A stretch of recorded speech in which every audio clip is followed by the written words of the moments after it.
சுதாசுக்கு அன்புடன் இருக்கேன். நம்ம வீட்டில் இன்றைக்கி என்ன சமையல் பார்க்குறாங்களா? இன்றைக்கி வந்து பால் கொழுக்கட்டை செய்ய போகிறோங்க. அதுக்கு வந்து 1 கப்பு வந்து அரிசி மாவு எடுத்துருக்குறேங்க. இப்போ இதை சுடுதண்ணி ஊற்றி கொஞ்சமாக சுடுதண்ணி ஊற்றி பிசைஞ்சிக்கலாங்க. பச்சை தண்ணி ஊற்ற வேணாங்க. கொஞ்சம் சால்ட்டுங்க. நல்லா கலந்து விட்டுக்கலாங்க.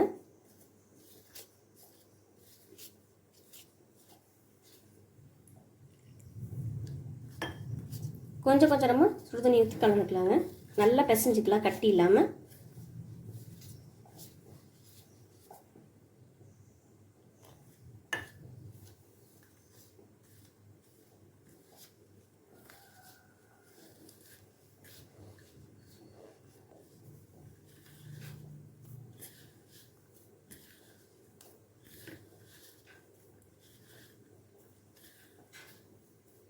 தண்ணி வந்து அதிகமாகிடுச்சுன்னா இன்னும் கொஞ்சம் அரிசி மாவு சேர்த்து பிசைஞ்சுங்க.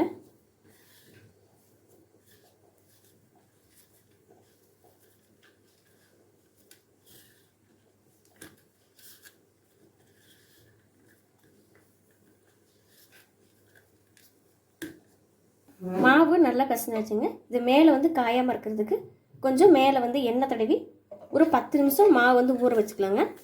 அதுக்கப்புறம் சின்ன சின்ன உருண்டையாக உருட்டிக்கலாங்க.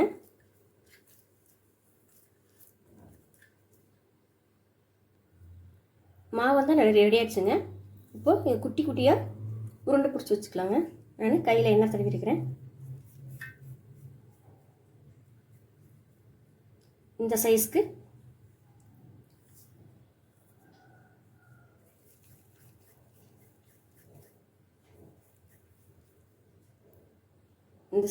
உருண்டை பிடிச்சி வச்சுக்கலாங்க.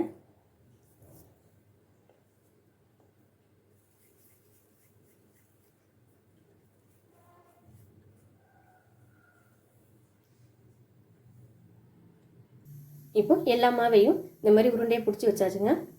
இப்போ இதை வந்து சுடுதண்ணியில் வேக வச்சுக்கலாம். ஃபஸ்ட்டு தண்ணி வந்து நல்லா கொதிக்கிட்டுங்க. அப்புறம் இந்த உருண்டையெல்லாம் எடுத்து போட்டுக்கலாம். தண்ணி நல்லா கொதிச்சிருச்சுங்க. இப்போ இந்த மாவு உருண்டையை மெதுவாக போட்டுக்குங்க.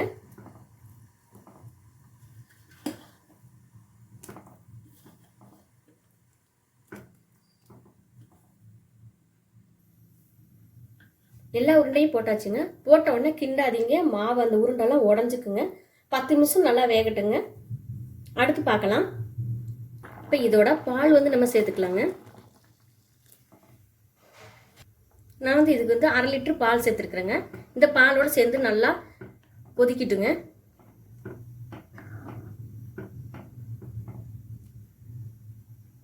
நல்லா வேகட்டுங்க. பார்க்கலாம். இப்போ பாலோடு சேர்ந்து நல்லா கொதிச்சுருக்கேன். இதோட 1 கப் வந்து சுகர் சேர்த்துக்கலாங்க.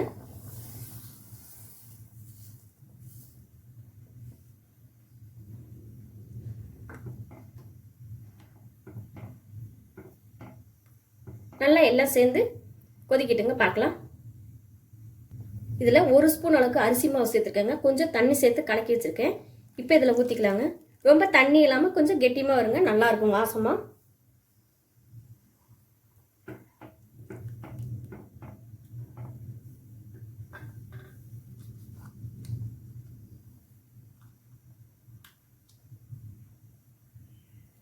நல்லா வாசமாக இருக்குது. ஒரு பிஞ்சு அளவுக்கு பச்சை கற்பூரம் சேர்த்துக்கிறேங்க.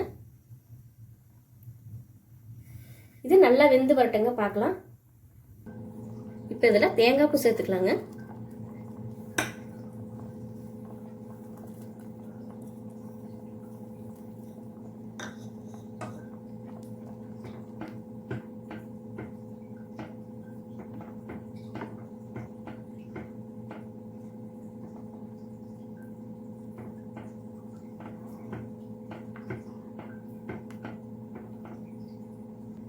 பச்சைக்கருப்பு போடுறதுனால நல்லா வாசமாக இருக்குதுங்க. நல்லா வந்து பால் கொழுக்கட்டை நல்லா வெந்துருச்சுங்க. நீங்கள் இதில் குங்குமப்பூ இருந்தால் சேர்ந்துக்குங்க.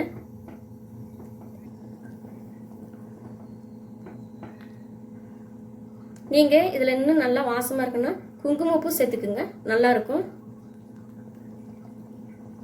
இந்த உருண்டையெல்லாம் நல்லா வெந்துருச்சுங்க. தேங்காய் பால் அரைச்சி ஊற்றுறத விட தேங்காய் பூ போட்டால் நல்லா இருக்குங்க. இப்போ இது நல்லா ரெடி ஆயிடுச்சுங்க. அடுப்பு ஆஃப் பண்ணிடலாங்க.